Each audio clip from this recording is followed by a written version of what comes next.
사랑하는 성도 여러분, 3월 13일 수요일 아침입니다. 하나님의 은혜와 평강이 함께하기를 축복합니다. 좋아요, 구독 꼭 눌러주세요. 우리 천만 성도 큐티하는 그날까지 함께 달려가도록 하겠습니다. 오늘 우리에게 주시는 하나님의 말씀은 시편 51편 1절로 19절까지의 말씀인데요. 우리 1절과 2절의 말씀을 같이 읽도록 하겠습니다. 하나님이여, 주의 인자를 따라 내게 은혜를 베푸시며 주의 많은 긍휼을 따라 내 죄악을 지워 주소서. 나의 죄악을 맑게 씻으시며 나의 죄를 깨끗이 제하소서. 아멘. 시편 51편은 참회의 시입니다. 다윗이 바세바를 범하고 난 다음에 나단 선지자로부터 아주 혹독한 질책을 받게 됩니다. 그 정도 되면 왕이 화가 나서 네가 어떻게 감히 왕에게 이래라 저래라 참견하느냐 해서 나단을 죽여버릴 수도 있죠. 그러나 다윗은 나단의 소리를 하나님의 음성으로 들었습니다. 바로 다윗은 하나님 앞에 참여하며 회개했습니다.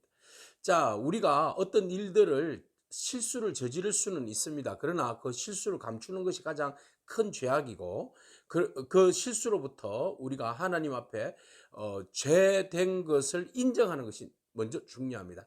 자, 죄를 인정하는 것은 회개를 이야기하는 겁니다. 회개를 했으면 하나님의 은혜를 간구하고, 또 하나님의 은혜를 간구하였으면 죄 사함에 대한 확신, 그리고 다시는 그 죄를 범하지 않기 위하여서 결단하며 몸부림치는 그 삶의 자세, 돌이키는 자세, 이것이 바로 죄에 대한 우리가 가져야 할 태도인 것이죠. 오늘 다윗은 이 모든 과정을 이야기하고 있습니다. 먼저는 죄를 사하여 주시는 분은 하나님이시니 하나님의 긍휼을 간절히 구하고 있습니다. 나단이 지적했을 때 바로 하나님 앞에 엎드렸습니다. 내가 죄인입니다. 내가 잘못입니다. 그리고 그 사건, 그 죄에 대해서만 아니라 죄의 근본적인 문제, 죄로 인하여서 하나님과의 그 관계가 깨어지고 사람과의 관계가 모든 것이 다 깨어져 버렸기 때문에 그 관계의 회복을 위하여서 하나님 앞에 절실하게 엎드려서 하나님의 은혜를 간구하는 다윗의 모습을 봅니다. 1절에서 주의 인자하심을 따라서 내게 은혜를 베풀어 달라고, 그리고 하나님의 긍휼로 내 죄를 지어 달라고 말합니다.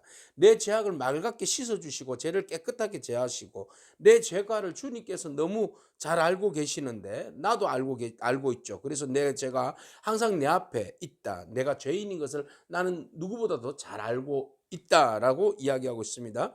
그러므로 하나님은 의로우시고 순전하신 분이시니 내 죄를 너무 잘 아시는, 내가 죄인인 것을 하나님께서 잘 아시고 계시니 내 죄를 긍휼을 베풀어 주셔서 씻어 달라는 것이죠. 나는 어머니 태중에서부터 태어날 때부터 나는 이미 죄인이다라는 것이죠. 죄의 한계와 굴레 속에서 벗어날 수 없는 그런 연약한 존재라는 것입니다. 내 스스로가 죄의 문제를 해결할 수 없다는 것을 이야기하는 겁니다. 그래서 보소서 6절에 주께서 중심이 진실함을 원하시오니 내게 지혜를 엄밀히 가르치시리이다.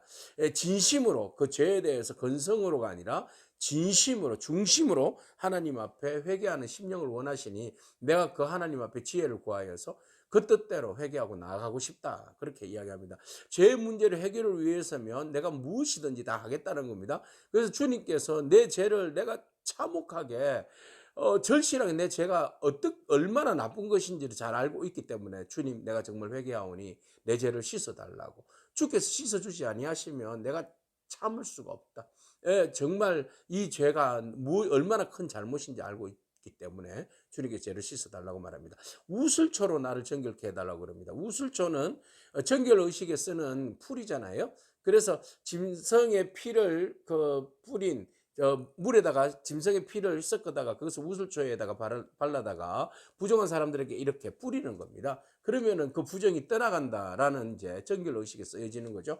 그래서 그 부정을 정결케 하는 그 우슬초로 나에게 피를 뿌려서라도, 짐승의 피를 뿌려서라도 내 죄를 씻어달라고 이렇게 말하고 있죠. 자, 우리가 죄를 범함으로 인해서 죄를 유일하게 씻을 수 있는 방법은 피죠. 바로 예수 그리스도 보혈의 피입니다. 그리스도의 보혈의 피가 뿌림으로 인하여서 우리의 죄가 정결케 된 줄로 믿습니다. 주님의 보혈의 피가 아니면 그 무엇으로도 우리의 죄를 씻을 수 있는 길은 아무것도 없다는 것이죠. 자, 그래서 내가 우슬초로 정결케 하시면 내가 정하리다. 나의 죄를 씻어주셔서 내가 눈보다 희리이다. 자, 죄의 문제, 죄를 깨끗하게 씻을 수 있는 존재는 하나님밖에 없다. 네. 하나님만이, 주님만이 우리의 죄를 깨끗하게 정결케 할 수 있다라는 겁니다. 그래서 주님께서 내 죄를 사하여 주시면 내가 즐겁고 기쁜 소리로 그것을 들을 것이고, 주께서 꺾으신 이 뼈들도 즐거워하게 하소서. 내가 참혹하게 죄로 인하여서 혹독한 지금 중벌을 받고 있는데, 그 죄책감을 가지고 있는데 주님께서 죄 사함을 선포해 주셔서 나로 하여금 이 모든 아픔과 상처로부터 벗어나게 해달라고 말하고 있습니다. 주의 얼굴을 내 죄에서 돌이키시고 내 모든 죄악을 지워 주소서. 네, 얼마나 간절히 죄의 문제에 대해서 통회하고 있는지 보게 됩니다. 많은 사람들은 죄를 감추기 바쁘고 또 근성으로 회개하는, 예, 그런 모습을 우리 보게 되죠. 그리고 죄의 문제에 대해서 지금은 잘못했다고 말하지만 지나고 나면 곧 그 지은 죄를 잊어버리고 다시 제자리로 돌아가는 그런 이제 우리들의 연약함을 바라봅니다. 그러나 다윗은 절대로 돌아가지 않겠다.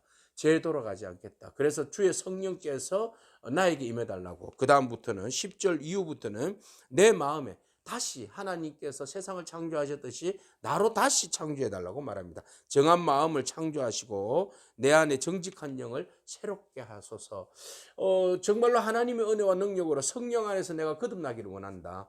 내가 죄를 범하는 그런 연약한 존재가 아니라 하나님께서 나를 강력하게 붙들어 주셔서 나를 새롭게 창조하시고 내 영을 새롭게 하심으로 인하여 내가 다시 성령 안에서 하나님과 온전한 교제의 삶을 누리면서 살고 싶다, 이런 고백을 하고 있는 거죠. 그래서 나를 주 앞에서 쫓아내지 마시고 주의 성령을 내게서 거두지 마소서.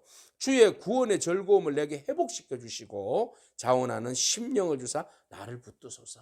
네, 내 스스로가, 내 심령이 주의 영으로 충만하여서 하나님의 영으로 충만하여서, 그러므로 내가 하나님과 다시 깊은 교제를 나눌 수 있도록 하나님 내 죄의 문제에 대해서 완전히 씻어주시고 새로운 피조물로 나를 거듭날 수 있도록 인도해 달라고 그렇게 간절히 간구하고 있습니다.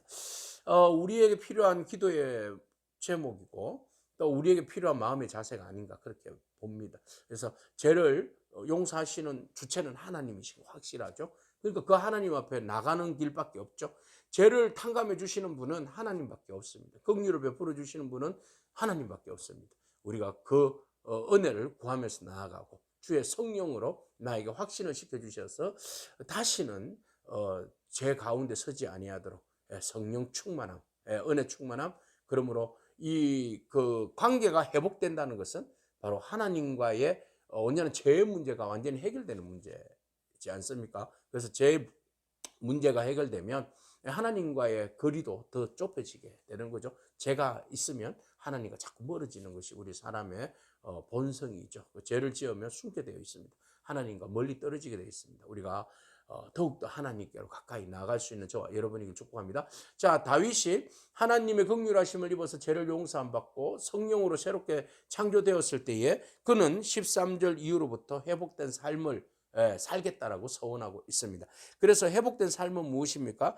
그리하면 내가 범죄자에게 주의 도를 가르치고 죄인들이 주께 돌아오게 하겠다. 그죠? 그래서 많은 사람들이 범죄자들에게 주의 도를 가르쳐서 죄를 짓지 않도록 하나님과의 온전한 관계를 회복하도록 내가 그 일을 일조하며 최선을 다하겠다. 하나님이여, 나의 구원의 하나님이여, 그 피 흘린 죄에서 나를 건지소서. 내 혀가 주의 의를 높이 노래하리다. 이제는 나를 건지신 그 주님 앞에 주님만 찬양하며 나가겠다. 내 입술을 열어주셔서 내 입이 주를 찬미하며 전파하리다. 나를 구원하여 주신 그 하나님을 찬양하며 나아가겠다. 내 죄를 용서해 주신 그 주님을 찬미하며 나아가겠다. 하나님과 온전한 관계를 회복하면서 나아가겠다. 사랑과의 끊어진 관계 다시 회복하며 나아가겠다. 그렇게 말합니다. 그래서 죄를 범함으로 인하여서 우리가 죄를 사하기 위해서 구약의 율법에 보면 범죄한 사실에 대해서 희생양과 희생제물을 가지고 하나님 앞에 나아가잖아요. 번제의 제사의 제물을 가지고 나갑니다. 그러나 여기에서 원하는 것은 하나님은 그 범죄자의 그 죄를 깨닫고 또 용서하기 위해서 짐승을 잡으라 하지만 근성으로, 그냥 형식적으로 아니라 상한 심령을 원하시는 줄을 다윗은 알고 있었던 것이죠. 그래서 이렇게 고백해요. 주께서는 제사를 기뻐하지 아니하시나니 그렇지 아니하면 내가 드렸을 것이다. 주는 번제를 기뻐하지 아니하신다. 번제를 하나님께 드리라 했는데 왜 번제를 기뻐하지 않습니까? 네, 그 안에 있는 마음의 중심이 더 중요하다는 겁니다. 하나님께서 구하는 제사는, 하나님 구하는 제사는 뭐예요? 상한 심령이에요. 상한 심령. 예, 상한 심령, 회개하는 심령.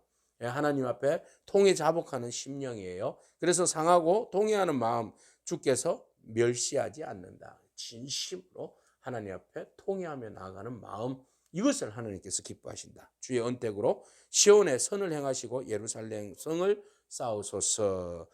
그때에 주께서 의로운 제사와 번제와 온전한 번제를 기뻐하시리니, 이게 이제 일치가 되는 거죠. 번제를 드리고 제사를 드리되 형식적으로만 드리는 것이 아니라 가식적으로만 드리는 것이 아니라 진심을 다해서 상한 심령, 통회하는 마음과 같이 드리는 번제, 같이 드리는 제사, 이것이 온전한 제사, 하나님 기뻐하시는 거룩한 제사가 되는 거죠. 그들이 수소를 주의 제단에 드리이다.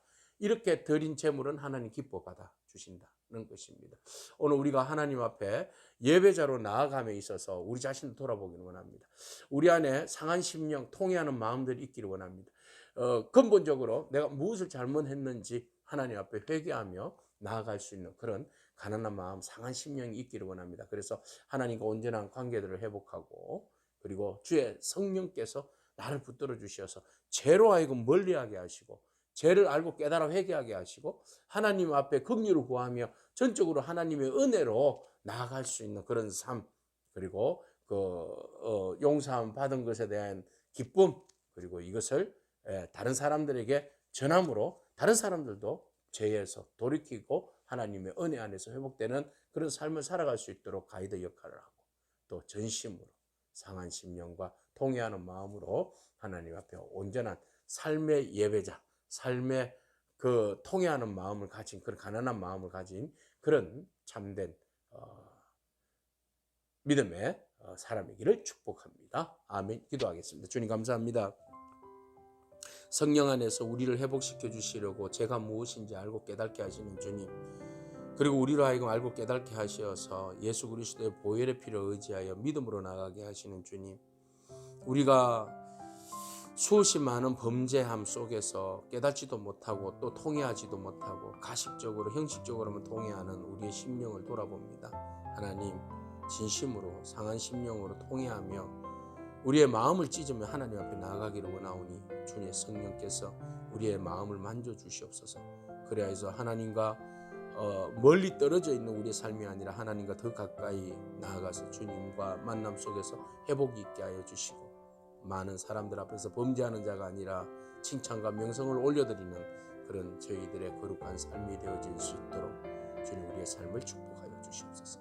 예수님에게 하신 이름으로 기도합니다. 아멘. 오늘도 믿음으로 승리하길 축복합니다. 아멘.